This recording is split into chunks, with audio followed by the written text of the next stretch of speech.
Arsenal naye osobola okwechekinga ne weebuuza nti ttiimu ye esobola okuwangulamu games mmeka mwezi zonna ze tusobola okubeera nga tetuyiseemu.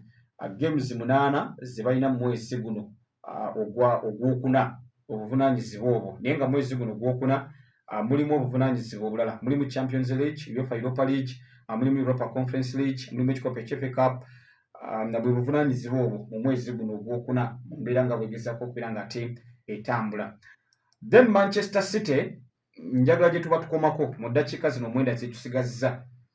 Man City eri mu kifo kya kusatu erina points 64 era points eze 64 njagala okutegeezako nti ze points 3 ezijjawula ne club ya Liverpool.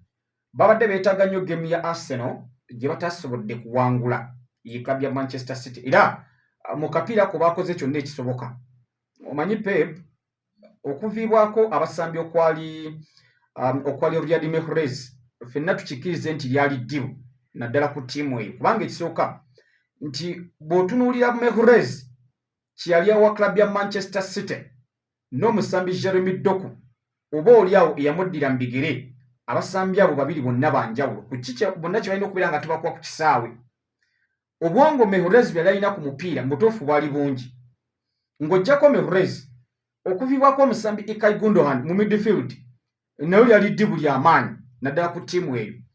Era ndowooza y'ensonga lwaki omusambi Rodri mu butuufu akola nnyo naddala ku kisaawe ku ttiimu ya Manchester City.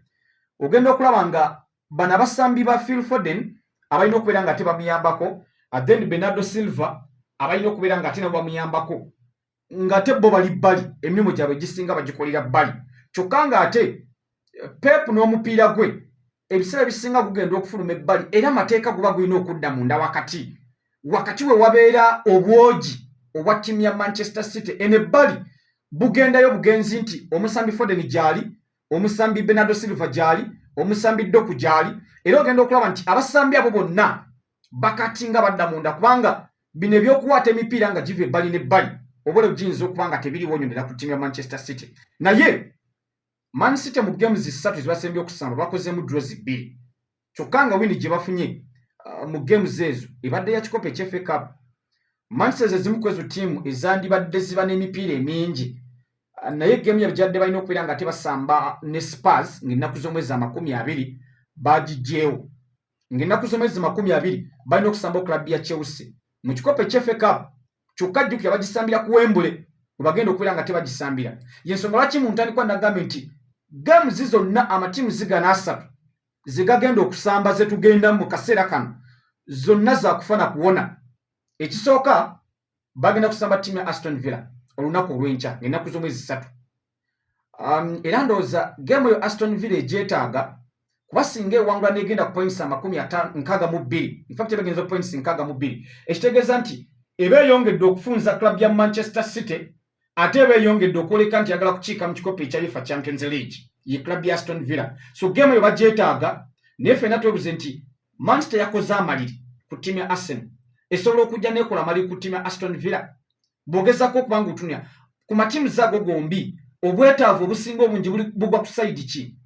Aston Villa ne bwesuula si mawulire, kyokka ate club ya Manchester City bwesuula gaba mawulire, kubanga ekikopo eba egenda ekirekanga ekirekera club ya Liverpool ne club ya Arsenal. Ate oba oliawo aba Arsenal bagamba nti bw'aba nga babbinkana ne club ya Liverpool ono munafu ye asobola okubeera nga ate akubika, asobola okubeera nga ataggyibwako ekikopo. Naye njagala okubategeeza nti akaseera akavuddeko emabega Liverpool ge gamu kwaga amatiimu agabadde ne injuries. Bweba nti emu ku ezo ttiimu ezibadde ne injuries mu kaseera kano esobola okubeera nga ate eyita mu kaseera kano akazibu ng'efuna results eziri positive. Manchester bw'eneemala okusamba ttiimu ya Aston Villa ejja kuddako ttiimu ya Crystal Palace. Bw'eneemala okusamba ttiimu ya Crystal Palace nga 6 nga 9 ejja kusamba club ya Real Madrid. Abajjukira obulungi Manchester ng'ewangula ekikopo ekya season ewedde ekya UEFA Champions League, obuvunaanyizibwa Pep bwe yali alina kuddayo kutunuulira, kusoma, kulaba butya bayinza okubeera nga atakuba club ya Real Madrid. Twali tujja tubagamba nti mu kikopo ekya UEFA Champions League mu butuufu oyinza obutasaba club ya Real Madrid, kubanga ekisooka nti ye club esinga ebyafaayo nadda mu kikopo kino bwe club esinga ebyafaayo ogigendako 2 ogigenda wesibye 2 ye club ya Liverpool rather ya Real Madrid mu ggwanga erya Spain. So balina gisamba home and away, balina gisamba ng'ennaku z'omwezi 9 nga 13 basambe ttiimu ya Luton Town, then nga 17 basambe club ya Madrid okuddiŋŋana. Ekyomukisa omulungi nti bwe banamala okusamba club ya Madrid game esooka bajja kuzzaako club ya Luton Town.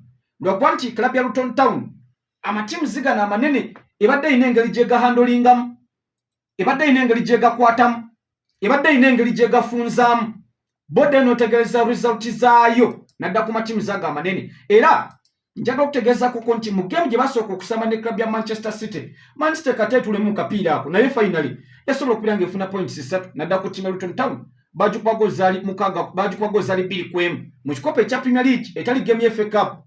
Kyokera ne game ya FA Cup yali egaanye kubanga Man City yakulemberako omupiira gwo goal zali 3 ku bwereere ne club ono nefuna goal zali 2. Man City ne badda mu kupapiriza paka goal 3 zajja mu ddakiika kumpi nga 30 ezaasembayo ye club ya Manchester City. So tulowooza nti nayo game ejja kubeera nnyangu nnyo lwakuba nti era Man City oba olyawo obwetaavu buyinza okuba nga bungi nadda mu kapiira ako. So bajja kuva mu game eya Madrid basambe club ya Luton baddemu club ya Madrid.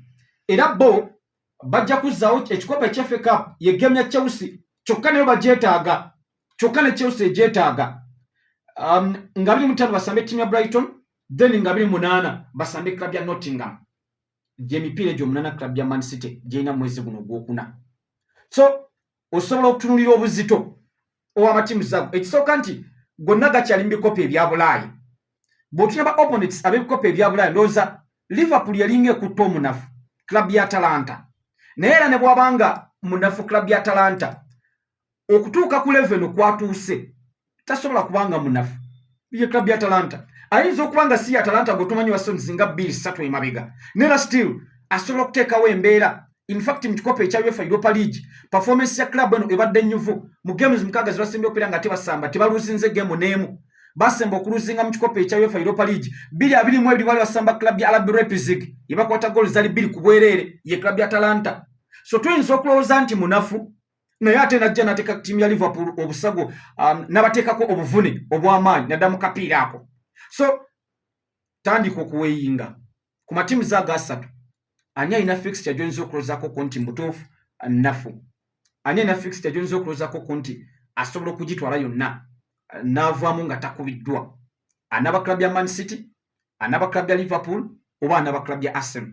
Then ekyokubiri ani anaava mipiira egyo 8 nga basambi be tebalwaddeemu kubanga mipiira gyakaasa mmeemi, mipiira gy'amaanyi, mipiira gyetaaga okusamba ng'asamba final, mipiira gyetaaga obukkakamu, gyetaaga obukujjukujju eri abatendesi. Then ng'ovudde ku bukujjukujju bw'abatendesi gyetaaga obukujjukujju bw'abasambi mu kisaawe kubanga omusambi w'omupiira mulimu n'otuuka n'ova ku kyambika era teta kyakugamba then otunula game situation gwe n'oteekawo performance eyiyo ng'omusambi. Naye ani anaava mwezi guno gwokuna ng'akyalina akati waggulu? Anaava mwezi guno gwokuna nga fulaga akyagikutte?